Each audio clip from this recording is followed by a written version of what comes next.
Ari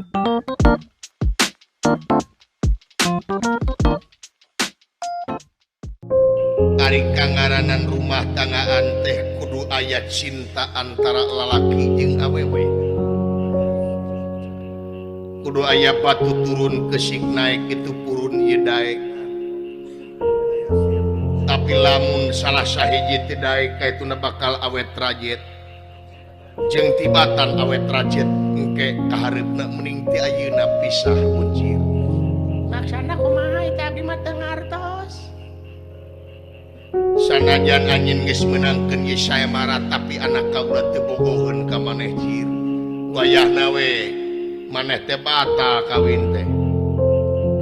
Jadi abdi batal. Batal buncir. Mangda wala. Cir. Teh tulus kawinna mangda wala mah. Kawinnya si buncir aja. Ieu teh abdi teh leres teh tulus kawinna. Anak kaula teu bogoheun cir hampura digentian ku sakulah negara ku kaula digentian lamun maneh daek. Harta kekayaan mah sanes udagan dan mujisim abdi kula. Nu matak janten abdi ngiring sayamara teh salaresna mah abdi teh katari ka pati-pati ka pentang asmara gama ku tuang putri. Keur mah abdi teh kakara boga rasa cinta kali jiwa noja ayeuna jisim abdi jaulah-ulah ditampik sawios we are abdi mah ditampung mah teu naon. Da abdi ke rumahnya bunget ieu mangda wala aya urang balik mah kumaha.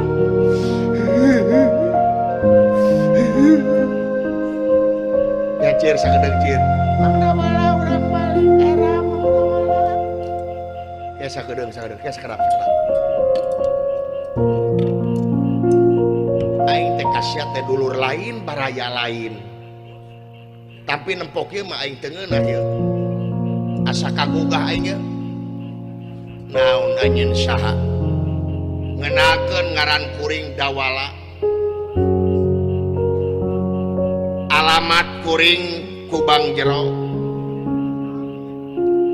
Jenis kelamin tidak tentu. Pekerjaan nguseup.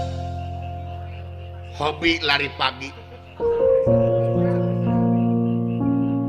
Bintangna Virgo. Kesan dan pesan kalimat moto.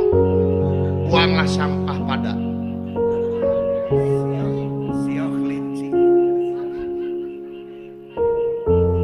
Kuring pangkat RT acan.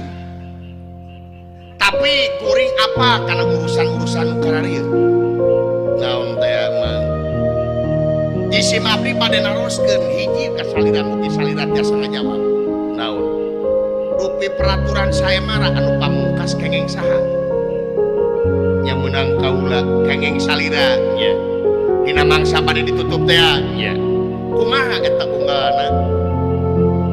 Undang-undang anu dikaluarkeun ku salira. Ieu sayamara teh diteruskeun. Lajeng kalayan patanangna dibebaskeun.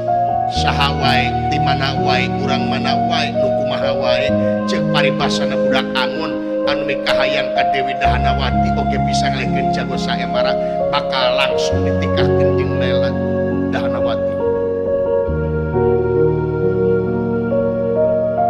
Di mana wae urang mana wae sanajan budak angon anu bisa ngalekeun jago sayamara nya bakal langsung ditikahkeun sareng Dahanawati nya.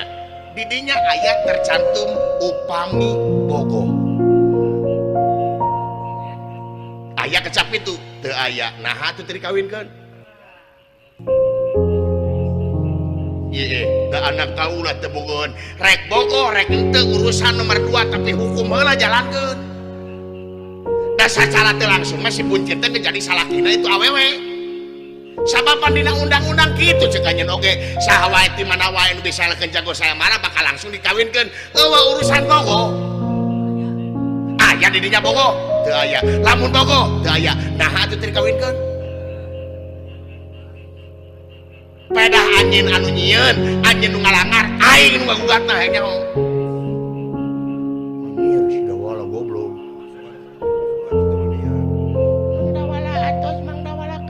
Cicing cir teu ngeunah aing mah. Da anak kaula bakal era ngawin si buncir. Ya, era jeung anjeun salaku pamimpin 7 turunan anjeun bakal era jadi raja anu nuncalin cilucat mulang udar tina tali gada raja tukang jalir raja tukang dengki nyin aturan dilanggar ku aturan aing bakal kadubatah nyaho tapi kasawarga maniloka dihareupeun nya pati jagat mata raja tiloka naik banding nyin aing kasawarga nyaho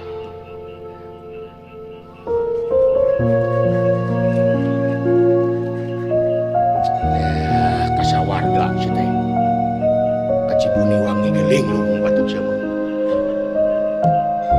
sok kayaknya ya udah pedah angin raja adil teh kersalarea emang hak derajat manusia teh ditung-tung dulu diukur ku tungtung sepatu angin pedah angin pangkat raja adil kersalarea euy ka mana-mana angin tapi lamun angin ngawinkeun si buncir jeung tuang putri bakal kaangkat harkat derajat angin jadi raja anu wirkas tur bijaksana sing horeng teu cieut kanu hideung teu ponteng kanu koneng teu nini teu aki teu inung teu bapa teu emang teu alo di mana ngalakukeun teh mukeun hukum sabab hukum lain pribadi lain hukum